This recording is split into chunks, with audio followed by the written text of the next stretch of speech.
Saudaraku, sorotan bursa transfer Liga 1 2024 dan rumor panas kursi pelatih klub Liga 1 kini menyasar masa depan Carlos Vena di Persija Jakarta mulai menghangat.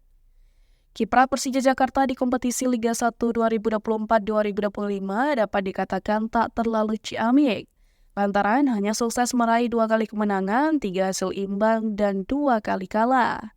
Alhasil, dari 7 pertandingan yang dilakoninya, Persija Jakarta baru mampu mengumpulkan 9 poin dan menempati urutan ke-8 di klasemen Liga 1 2024-2025 sementara.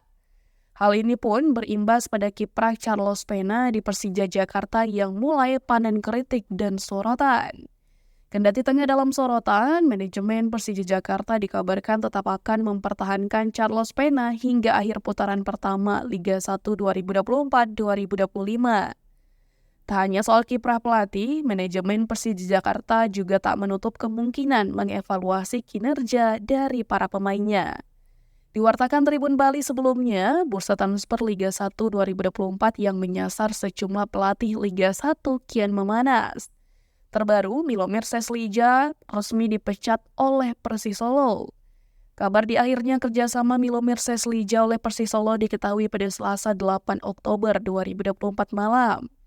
Pihak manajemen Persis Solo secara resmi sepakat untuk memberhentikan Milomir Seslija sebagai pelatih sejak Selasa malam.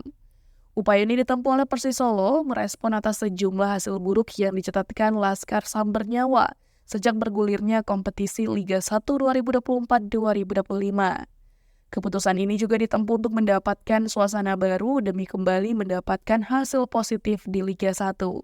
Kini, Persis Solo akan fokus untuk mengambil langkah strategis berikutnya tanpa harus terburu-buru.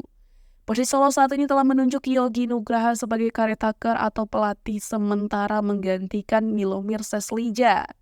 Berikut daftar pelatih Liga 1 2024-2025 yang dipecat oleh klubnya. Milomir Seslija pelatih Persis Solo, Juan Esnedar pelatih PSBS Biak, Henry Susilo pelatih Semen Padang, Wididose Putro dari Madura United, dan Warner Lopez dari PSS Sleman.